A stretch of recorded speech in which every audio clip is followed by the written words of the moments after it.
Hello everyone, नमस्कार साथियों। स्वागत है आप सभी का एक बार फिर से डेली करंट अफेयर्स की क्लास में। और आज साथियों आप लोगों की 16 जनवरी, और आज हम सभी 16 जनवरी से बनने वाले जितने भी आप लोगों के मोस्ट इंपोर्टेंट करंट अफेयर्स के प्रश्न बने, इन सभी प्रश्नों को हम इस क्लास के अंदर डिस्कस करेंगे। लेकिन साथियों उससे पहले एक बार हम लोग 15 जनवरी के करंट अफेयर्स के प्रश्नों को क्विकली रिवाइज कर लेते हैं, जो कि हम लोगों ने कल पढ़े थे। उसके बाद हम लोग आज के क्वेश्चनों को कवर करेंगे। तो जैसा कि दोस्तों लास्ट क्लास के अंदर मैंने आप लोगों को पढ़ाया था कि अभी जो लेबनान देश है, यहाँ के अभी जो नए प्रधानमंत्री हैं, ये भी कौन बने थे? तो ये बने थे साथियों नवाब सलाम। हाउ इंडिया स्केल्ड MTG20 पुस्तक के बारे में बताया था मैंने आपको। इस पुस्तक का संबंध किससे है? तो अमिताभ कांत से। प्रवासी भारतीय सम्मान पुरस्कार 2025 से अभी किसे सम्मानित किया गया? तो डॉक्टर सैयद अनवर खुर्शीद को। सत्यजीत रे लाइफ टाइम अचीवमेंट अवार्ड बताया था मैंने आपको, ये अपर्णा सेन को मिला था। अभी प्रधानमंत्री मोदी जी ने एशिया के दूसरे सबसे बड़े जो इस्कॉन मंदिर है, इसका उद्घाटन कहां पर किया है? तो नवी मुंबई के अंदर। आईसीसी ने भी दिसंबर 2024 के लिए player of the month award की घोषणा कर दी थी। और ये साथ जो player of the month award है, ये हर महीने किसी पुरुष खिलाड़ी या फिर महिला खिलाड़ी को दिया जाता है। तो इस बार पुरुष खिलाड़ी का जो अवार्ड है, ये जसप्रीत बुमराह को मिला है भारत के। और जबकि महिला खिलाड़ी का अवार्ड किसे मिला है? तो ऑस्ट्रेलिया के एनाबेल सदरलैंड को। इस राज्य सरकार ने भी परिवार नियोजन सेवाओं के लिए जो मिशन परिवार विकास है, इसका शुभारंभ किया था। तो उत्तर प्रदेश सरकार ने अभी आर्टिफिशियल इंटेलिजेंस से बनी बात की पहली जो हिंदी सिंगर और मॉडल है, ये भी कौन बनी है? तो ये दोस्तों माया बनी है। बात किस देश ने भी भू वैज्ञानिक और अन्वेषण के क्षेत्र में एक समझौते ज्ञापन पर हस्ताक्षर किए हैं? तो बात ने मंगोलिया के साथ में की है। 15वां स्पेनिश सुपर कप के बारे में बताया था मैंने आपको। इसका खिताब अभी किसने जीता था? तो FC बार्सिलोना ने। और लास्ट 11वां क्वेश्चन पढ़ाया था मैंने आपको कि हाल ही में जो पंजाब किंग्स है, इसके 70वें कप्तान कौन बन गए हैं? तो श्रेयस अय्यर। आई होप साथियों को 15 जनवरी के सारे करंट अफेयर्स के प्रश्न क्लियर होंगे। अब बढ़ते हैं हम लोग आज के प्रश्नों की ओर। तो आज का पहला क्वेश्चन दोस्तों आप लोगों के सामने ना और समिट से संबंधित है। आप लोगों से पूछ रहा है कि जो अखिल भारतीय पीठासीन अधिकारी सम्मेलन का 85वां सत्र है, 21 स्थान पर आयोजित किया जाएगा। ये किया जाना साथियों पटना के अंदर। करेक्ट आंसर होगा आपको ऑप्शन नंबर सी। अब इस क्वेश्चन के बारे में आगे समझिए। देखिए साथियों, ये अखिल भारतीय पीठासीन अधिकारियों का सम्मेलन है, जिसका इस बार 85वां सत्र है। और ये 20 से 21 जनवरी तक बिहार के पटना में आयोजित किया जाएगा। और ये जो अखिल भारतीय पीठासीन अधिकारियों का सम्मेलन है, इसमें बाद में जो विधानमंडल है, ये इसका सर्वोच्च निकाय है, जो कि विधानसभा और विधान परिषद के बीच सर्वोत्तम प्रथाओं को साझा करने के लिए एक मंच प्रदान करता है। और ये जो दोस्तों आपको इमेज में दिखाई दे रहे हैं, ये ओम बिरला साहब है। और इसकी जो अध्यक्षता है, ये ओम बिरला ही करने वाले हैं। इसमें अध्यक्ष और सभापति सहित 54 पीठासीन अधिकारी जो है, ये भाग लेंगे। और जबकि दोस्तों बिहार क्या है, किसका जो आयोजन है, ये 43 वर्षों के बाद कर रहा है। लास्ट टाइम भारत ने इसका आयोजन कब किया था? तो 1982 में। अब एक बार दोस्तों आप लोग बिहार के राज्यपाल याद रखिएगा, क्योंकि भी बिहार के राज्यपाल चेंज हुए।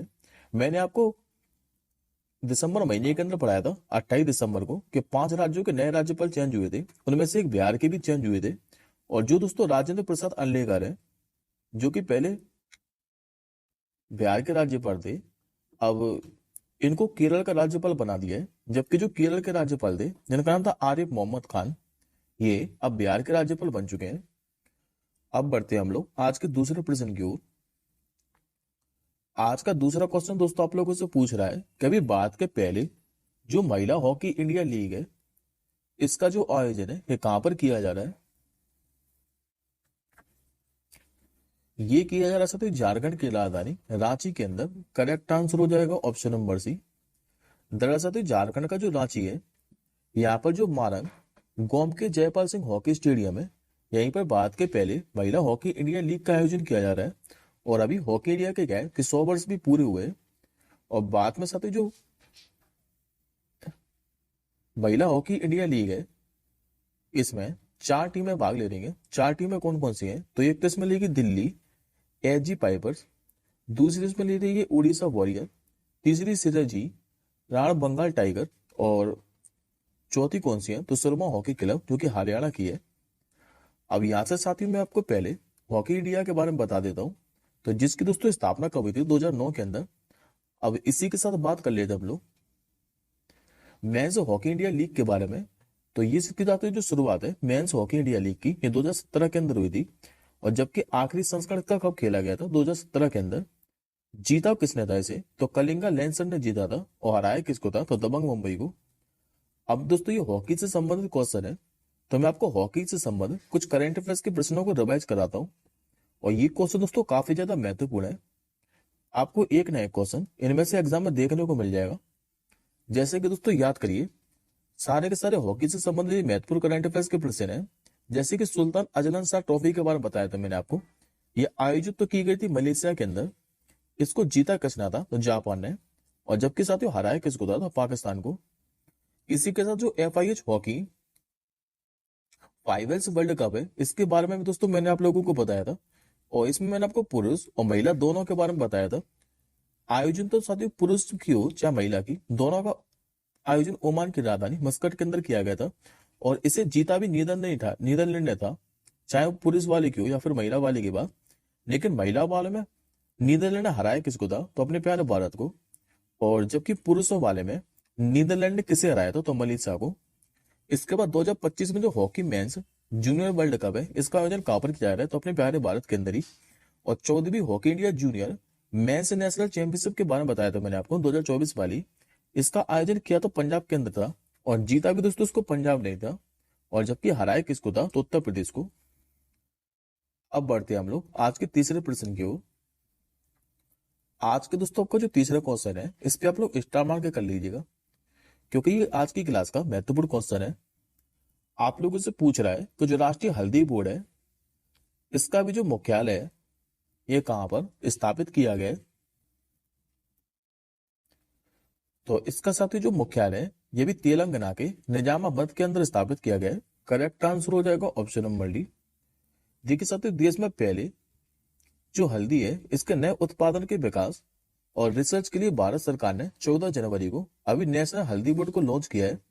और इसमें दोस्तों आपको एक क्वेश्चन और याद रखना है, ये इंपॉर्टेंट क्वेश्चन है। आप लोगों से ये और पूछेगा कि नेशनल जो हल्दी बोर्ड है, इसका भी पहला अध्यक्ष किसे घोषित किया है? तो याद रखेंगे नाम इनका पल्ले। जो गंगा रेड्डी है, ये भी नेशनल हल्दी बोर्ड के पहले अध्यक्ष घोषित हुए हैं। और अब जो बोर्ड का मुख्यालय ये तेलंगाना के निजामाबाद में स्थापित किया गया है। बात करते हैं हम लोग साथियों एडिशनल इन्फॉर्मेशन के बारे में। तो जैसे कि साथियों भारत क्या है कि दुनिया में 70% से अधिक हल्दी का उत्पादन करता है। और 62% से अधिक क्या है कि ग्लोबल जो हल्दी है, इसमें भारत का योगदान है। जबकि साथियों महाराष्ट्र जो तेलंगाना राज्य है, यहाँ पर सबसे ज्यादा हल्दी का उत्पादन भी होता है। तो याद रखेंगे तीनों क्वेश्चन। अब बढ़ते हैं हम लोग आज के चौथे प्रश्न। आज का साथियों आपका जो चौथा क्वेश्चन है, ये फेस्टिवल से संबंधित है। आप लोगों से पूछ रहा है कि जो तमिलनाडु राज्य है, यहाँ पर जो मकर संक्रांति है, इसे किस नाम से मनाया जाता है? तो ये जो साथियों मकर संक्रांति है, इसको तमिलनाडु राज्य के अंदर पोंगल के नाम से मनाया जाता है। करेक्ट आंसर होगा आपका ऑप्शन नंबर ए। पहले दोस्तों मैं आपको मकर संक्रांति के बारे में बता देता हूँ, इसको मनाया क्यों जाता है। तो इसको साथियों 14 जनवरी को मनाया जाता है। लेकिन लीप ईयर के अंदर ये 15 जनवरी को पड़ता है। यानी कि आखिरी बार पिछले साल यानी कि 2024 में इसको 15 जनवरी को मनाया गया था। क्योंकि साथियों 14 जनवरी से क्या है कि जो हमारा सूर्य है, ये साउथ से नॉर्थ की ओर बढ़ना प्रारंभ कर देता है। और इसी उपलक्ष्य में हर साल ये मकर संक्रांति मनाया जाता है। और इसे अलग अलग राज्यों में क्या है कि अलग अलग नाम से मनाया जाता है। तो मैं आप लोगों को एक बार सभी राज्यों के बारे में बता देता हूँ कि किस राज्य में से किस नाम से मनाया जाता है। क्योंकि यहाँ से आपको स्टैटिक जीके के तौर पर एक क्वेश्चन एग्जाम में देखने को मिल जाएगा। तो जैसे कि दोस्तों कश्मीर में पूछिए तो इसी को बोलते हैं शिशुर संक्रांत। हिमाचल प्रदेश में से किस नाम से मनाया जाता है? तो माद साजी के नाम से। उत्तराखंड में बात करें तो इसी को दोस्तों बोलते हैं घुघुतिया त्योहार। पंजाब और हरियाणा में इसको लोहड़ी के नाम से बोलते हैं। राजस्थान, उत्तर प्रदेश, मध्य प्रदेश, छत्तीसगढ़, बिहार, दिल्ली और जो अरुणाचल प्रदेश है, यहाँ पर इसको बोलते हैं मकर संक्रांति। गुजरात में से उत्तरायण पर्व बोलते हैं।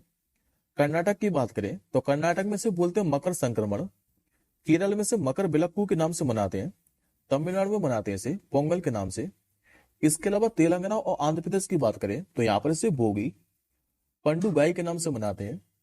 उड़ीसा में पूछे आप लोगों से तो उड़ीसा में बोलते हैं इसको मकर चूड़ा, झारखंड में इसको टूसू पर्व बोलते हैं, पश्चिम बंगाल में बोलते हैं पौष संक्रांति, मणिपुर में बोलते हैं इसे कंगू सूबी, और जबकि साथियों असम, मेघालय, नागालैंड और जो त्रिपुरा है यहाँ पर इसको माघी बिहू के नाम से मनाते हैं। और इसमें से भी साथियों जो असम राज्य है विशेष रूप से यहीं पर इसे माघी बिहू के नाम से मनाते हैं।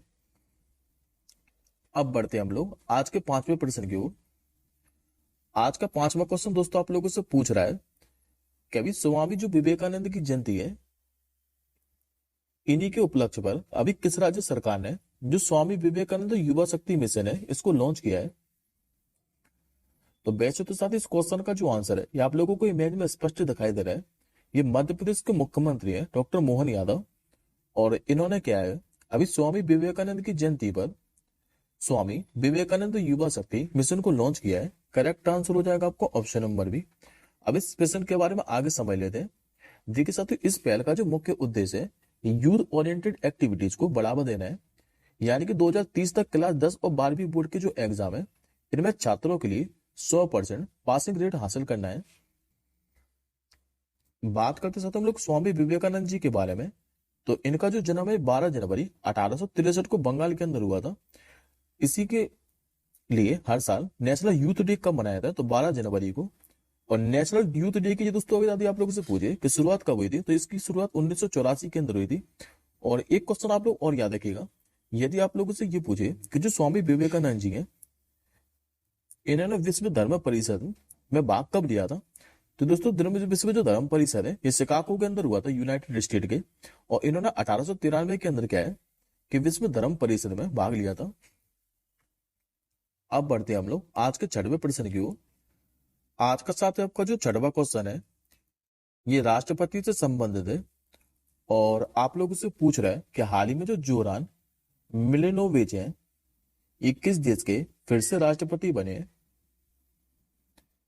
ये बन चुके साथी क्रोएशिया देश के। करेक्ट आंसर होगा आपका ऑप्शन नंबर ए। दरअसल जो जोरान मिलिनोविच है इनको भी 5 साल के नए कार्यकाल के लिए जो क्रोएशिया देश है जो कि साथी यूरोपीय देश है यहाँ का फिर से राष्ट्रपति चुन लिया गया है। जोरान मिलिनोविच की बात करें तो पहली बार ये 2020 के अंदर राष्ट्रपति बने थे। और ये और बता दूं मैं साथी आपको कि जो क्रोएशिया है यहाँ पर कोई भी जो व्यक्ति है ये खाली 2 कार्यकाल के लिए राष्ट्रपति बन सकता है। बात करते हैं हम लोग क्रोएशिया के बारे में, तो ये दोस्तों मैं आपको बता चुका हूं क्योंकि एक यूरोपीय देश है। इसे 1991 में क्या है कि जो यूगोस्लाविया है इससे स्वतंत्रता मिली थी। राजधानी पूछी आप लोगों से, तो राजधानी यहाँ की दोस्तों जैग्रेब है, और मुद्रा की चलती है तो यूरो। अब बढ़ते हैं हम लोग आज के 7वें प्रश्न की ओर। आज का 7वां क्वेश्चन साथियों आप लोगों के सामने रहा, और आप लोगों से पूछ रहा है कि अभी कौन सी ऐसी अंतरिक्ष एजेंसी है जो कि चांद से पृथ्वी के चुंबकीय आवरण का अध्ययन करने के लिए अभी जो लेक्सी मिशन है इसको लॉन्च करेगी। ये करने वाले साथी स्पेस एजेंसी नासा जो कि अमेरिका की स्पेस एजेंसी है। करेक्ट आंसर हो जाएगा आपको ऑप्शन नंबर बी। अब इस प्रश्न के बारे में थोड़ा ध्यान से समझिएगा। देखिए साथी चांद से पृथ्वी का जो चुंबकीय आवरण है इसी का अध्ययन करने के लिए ये नासा पे लेक्सी मिशन को लॉन्च करेगा। लेक्सी का यदि आप लोगों से फुल फॉर्म पूछे तो याद रखेंगे the lunar environment heliospheric x ray imager, इसका फुल फॉर्म है। और ये लेक्सी मिशन साथियों करेगा क्या, तो पृथ्वी का जो सोलर रेडिएशन है इससे बचाने वाले जो मैग्नेटिक फील्ड है इसकी पहली वैश्विक तस्वीर लेगा। अच्छे से लॉन्च कहां से किया जाएगा, तो अमेरिका के अंदर जो फ्लोरिडा है यहाँ पर जो कैनेडी स्पेस सेंटर है यहीं से। और ये जो मिशन है ये इस बात का पता लगाएगा कि हमारा जो ग्रह है ये अंतरिक्ष के मौसम सूर्य के द्वारा संचालित अंतरिक्ष की स्थितियों पर कैसी प्रतिक्रिया करता है। बात करते हैं हम लोग नासा के बारे में, यानी कि national aeronautic and space administration. तो इसकी स्थापना कब हुई थी, तो 1958 के अंदर। मुख्यालय कहाँ है इसका, तो अमेरिका की राजधानी वॉशिंगटन डीसी के अंदर।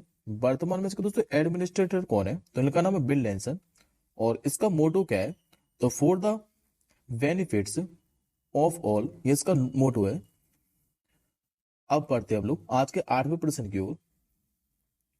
आज का साथ आपका जो 8वां क्वेश्चन है ये अपॉइंटमेंट से संबंधित है। आप लोगों से पूछ रहा है कि जो प्रशांत कुमार सिंह है ये किस राज्य के मुख्य सचिव नियुक्त किए गए हैं, यानी कि चीफ सेक्रेटरी। ये बने दोस्तों अभी मणिपुर राज्य के। करेक्ट आंसर होगा ऑप्शन नंबर सी।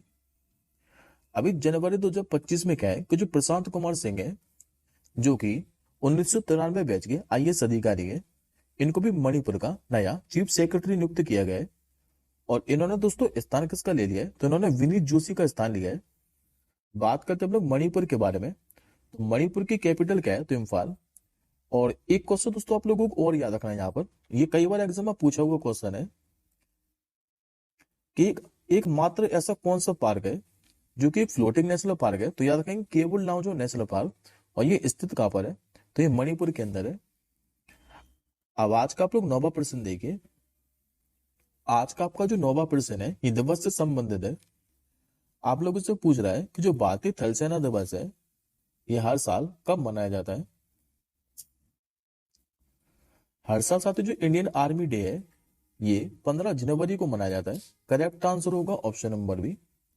अच्छा दोस्तों, 15 जनवरी को ये क्यों मनाया जाता है, क्योंकि 15 जनवरी 1949 को जो फील्ड मार्शल थे केएम करियप्पा साहब, इन्होंने British general sir Francis butcher की जगह ली थी और भारतीय सेना का इनको पहला भारतीय कमांडर इन चीफ बनाया गया था। और इसी के उपलक्ष्य में हर साल भारतीय जो थल सेना दिवस है ये 15 जनवरी को मनाया जाता है। इसी के साथ आपको एक दिवस और याद रखना है, 14 जनवरी को हर साल आर्मी फोर्स वेटरन डे मनाया जाता है, क्योंकि इसी दिन जो केएम करियप्पा साहब है ये रिटायर हुए थे। अब ये दिवस से संबंधित क्वेश्चन है, तो काफी दिनों से दोस्तों हम लोग जनवरी महीने के डेज को रिवाइज नहीं किया है। आज हम लोग जनवरी महीने के सारे डेज को रिवाइज कर लेते हैं। सबसे पहले आपको 1 जनवरी से 2 दिवस पढ़ाए थे। एक तो ग्लोबल फैमिली डे यानी कि वैश्विक परिवार दिवस, दूसरा पढ़ाया था मैंने आपको डीआरडीओ का स्थापना दिवस। इसके बाद मैंने आपको सीधा 4 जनवरी को पढ़ाया था विश्व ब्रेल दिवस। 5 जनवरी को राष्ट्रीय पक्षी दिवस मनाया जाता है। इसके बाद 6 जनवरी को मैंने आपको 2 दिवस पढ़ाए थे, एक तो विश्व युद्ध अनाथ दिवस, दूसरा जो गुरु गोविंद सिंह जी है इनका प्रकाश पर्व मनाया गया था। ये सिखों के 10वें गुरु थे। 9 जनवरी को फिर पढ़ाया था मैंने आपको सीधा प्रवासी भारतीय दिवस, क्योंकि 9 जनवरी 1915 को क्या है कि गांधी जी साउथ अफ्रीका से स्वदेश वापस लौटे थे। और इसी उपलक्ष्य में हर साल 9 जनवरी को प्रवासी भारतीय दिवस मनाया जाता है। 10 जनवरी को मैंने आपको विश्व हिंदी दिवस पढ़ाया था। और इसी से मैंने आपको बोला था, रिलेट करके याद रखिएगा कि जो राष्ट्रीय हिंदी दिवस है ये 14 सितंबर को मनाया जाता है। 12 जनवरी को मैंने आपको राष्ट्रीय युवा दिवस पढ़ाया और आज भी मैंने आपको रिवाइज कराया राष्ट्रीय युवा दिवस के बारे में। लेकिन इंटरनेशनल यूथ डे याद रखिएगा कि जो अंतर्राष्ट्रीय युवा दिवस है ये कब मनाया था, तो 12 अगस्त को। अब आज का आप लोग 10वां प्रश्न, आज का 10वां क्वेश्चन दोस्तों आप लोगों के सामने रहा। आप लोगों से पूछ रहा है कि जो भारत मौसम विज्ञान विभाग है इसका 2025 में अभी कौन से नंबर का स्थापना दिवस मनाया गया है।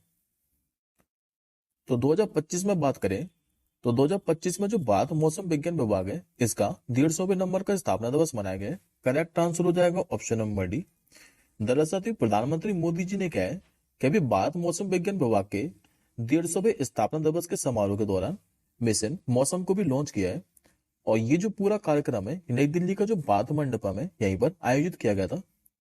इसका साथ ही उद्देश्य क्या था, तो उन्नत निगरानी तकनीकों के माध्यम से भारत को मौसम के लिए तैयार और जलवायु के प्रति जागरूक करना। बात करते हैं हम लोग इंडियन मेट्रोलॉजिकल डिपार्टमेंट के बारे में, यानी कि आईएमडी के बारे में। तो ये मिनिस्ट्री ऑफ अर्थ साइंस के तहत एक संगठन है जो कि वेदर, क्लाइमेट, मौसम की भविष्यवाणी और भूकंप गतिविधियों पर क्या है कि काम करता है। अब आज के हम लोग आखिरी क्वेश्चन की ओर बढ़ते हैं, जो कि दोस्तों आज का आपका 11वां क्वेश्चन है। ये आप लोगों से पूछ रहा है कि अभी हाल ही में एक रिपोर्ट जारी की गई है और इस रिपोर्ट के अनुसार भारत की नवीनीकरण जो ऊर्जा क्षमता है इसमें दिसंबर 2030 से लेकर दिसंबर 2024 तक देखें तो कितने प्रतिशत की वृद्धि हुई है। तो दिसंबर 2030 से लेकर अभी दिसंबर 2024 तक भारत की नवीनीकरण जो ऊर्जा क्षमता है इसमें 15.84% की वृद्धि हुई है। करेक्ट आंसर होगा ऑप्शन नंबर बी। और ये रिपोर्ट दोस्तों जारी किसके द्वारा की गई है, तो ministry of new and renewable energy के द्वारा। दिसंबर 2024 तक देखें तो भारत की अब जो रिन्यूएबल एनर्जी कैपेसिटी है ये कितनी तक पहुंच गई है, तो 209.44 गीगावाट, जो कि साथ दिसंबर 2030 में कितनी थी, तो ये 180.80 गीगावाट थी। और दिसंबर 2030 से लेकर दिसंबर 2024 तक देखें तो 15.84% की वृद्धि हुई है। अब ये आज का साथियों आपको क्वेश्चन ऑफ द डे है और इस प्रश्न का आंसर मुझे आप लोग कमेंट बॉक्स के अंदर बताएंगे कि अभी महिला अंडर 19 वनडे क्रिकेट ट्रॉफी में 13 शतक बनाने वाली जो पहली भारतीय महिला है ये अभी कौन बन गई है। इस प्रश्न का आंसर मुझे आप लोग कमेंट बॉक्स के अंदर बताइएगा। अब हम जल्दी मिलेंगे साथियों कल सुबह 10 बजे अगली क्लास के साथ ही, क्योंकि साथियों मैंने आप लोगों को बताया था कि आपकी जो क्लास की टाइमिंग है ये भी चेंज कर दी गई है और अब से आपको ये जो करंट अफेयर्स की क्लास है ये डेली सुबह में 10 बजे मिलेगी। तो डेली सुबह में 10 बजे आप लोग करंट अफेयर्स की क्लास से जुड़ना मत भूलिएगा। और इस क्लास के दोस्तों जो पीडीएफ है ये आपको हमारे टेलीग्राम ग्रुप पर मिल जाएगी। तो टेलीग्राम ग्रुप से इस क्लास की पीडीएफ को डाउनलोड कर एक बार आप लोग रिवाइज जरूर कर लीजिएगा सोने से पहले। तब तक के लिए जय हिंद, वंदे मातरम।